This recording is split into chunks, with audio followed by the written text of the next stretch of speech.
जय जवान जय किसान, ये नारा भारत के प्रधानमंत्री लाल बहादुर शास्त्री ने भारतीय सरहदों की रक्षा कर रहे सिपाही एवं भारत के अन्नदाताओं के सम्मान में कहा था। वक्त बहुत सख्त था और उससे भी सख्त थे लाल बहादुर शास्त्री, देश के एक ऐसे ईमानदार नेता जिन्होंने देश के प्रति अपनी जिम्मेदारियों को परिवार से ऊपर रखा। नेतृत्व क्षमता कुछ ऐसी कि देश के हित के लिए शास्त्री जी के कहने पे लोगों ने एक वक्त का भोजन ही त्याग दिया। स्पष्ट शब्द थे शास्त्री जी के कि हम गरीबी में कुछ दिन और गुजार लेंगे, लेकिन देश के स्वाभिमान और संप्रभुता पे नज़र डालने वालों को कभी रोशन नहीं होने देंगे। प्रधानमंत्री के तौर पर इनके कार्यकाल में हरित क्रांति और सफ़ेद क्रांति का जन्म एवं विस्तार हुआ। बात तब की है जब शास्त्री जी हाई स्कूल में पढ़ते थे। इनके एक टीचर NP मिश्रा सच्चे देशभक्त थे। शास्त्री जी इनसे प्रेरित होकर आज़ादी की संघर्ष में गहरी रुचि लेने लगे।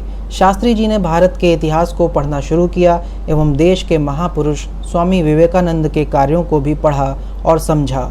स्नातक ग्रेजुएशन की पढ़ाई काशी विद्यापीठ से दर्शन एवं विचार फिलॉसफी एंड एथिक्स से 1925 में पूरी की। शास्त्री इनकी डिग्री का नाम है जो इनके नाम के साथ आजीवन जुड़ा रहा।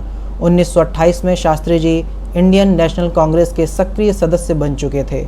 इन्हें इसके लिए जेल भी जाना पड़ा। 1940 में व्यक्तिगत सत्याग्रह के लिए भी इन्हें 1 साल के लिए जेल की सज़ा हुई थी। 13 मई 1952 को आज़ाद भारतीय गणतंत्र की पहली कैबिनेट में शास्त्री जी रेल एवं यातायात मंत्री बने। 1964 में शास्त्री जी देश के प्रधानमंत्री बनते हैं और 1965 में भारत पाकिस्तान के बीच जंग शुरू हो जाती है। देश की आर्म्ड फोर्सेस को शास्त्री जी का विश्वास प्राप्त था। पाकिस्तान के द्वारा पंजाब बॉर्डर पर भारी भरकम टैंकों से हमला किया गया। इस हमले पर जवाबी कार्यवाही करते हुए भारत ने कश्मीर में भी हाजी पीर की पोस्ट पर कब्जा करते हुए पाकिस्तान के लाहौर शहर को अपने हथियारों की जद में ले लिया। भारत पाक युद्ध 23 सितंबर 1965 को ख़त्म हुआ।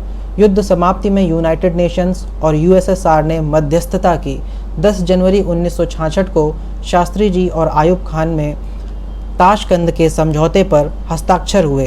11 जनवरी इस शांति समझौते के ठीक एक दिन बाद रात में करीब 2 बजे शास्त्री जी का निधन हो गया। इस तरह शास्त्री जी की आकस्मिक मृत्यु कई प्रश्न खड़ी करती है और किसी गहरी साजिश की तरफ इशारा भी करती है।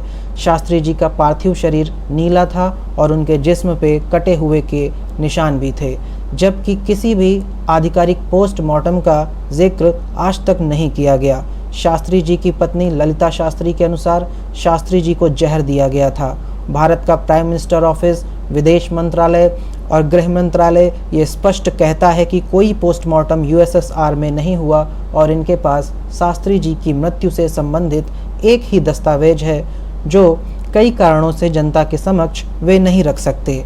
होमी जहांगीर भाभा जो एक न्यूक्लियर साइंटिस्ट थे और शास्त्री जी भारत को परमाणु शक्ति से संपन्न देश के रूप में देखना चाहते थे और इन दोनों की मृत्यु आज तक रहस्य बनी हुई है।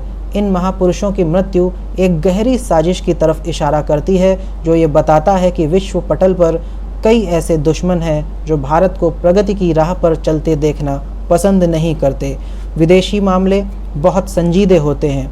यहाँ कौन दोस्त है कौन दुश्मन ये अनुमान लगा पाना बेहद मुश्किल होता है, लेकिन समझदार को इशारा काफ़ी है। लाल बहादुर शास्त्री हमेशा कहते थे कि धर्म को राजनीति में नहीं मिलाना चाहिए। इनके अनुसार भारत देश की खासियत है कि यहाँ हिंदू, मुस्लिम, सिख, ईसाई लगभग सभी धर्म के लोग रहते हैं। इस देश में मंदिर, मस्जिद, गुरुद्वारे, चर्च जैसे कई पवित्र स्थल हैं और यही हमारे देश की खूबसूरती है जो हमें सारी दुनिया में एक शांति पसंद और सभ्य देश बनाती है। इस देश में हम सब एक दूसरे के विचारों का सम्मान करते हुए इस देश की प्रगति में अपना योगदान देते हैं।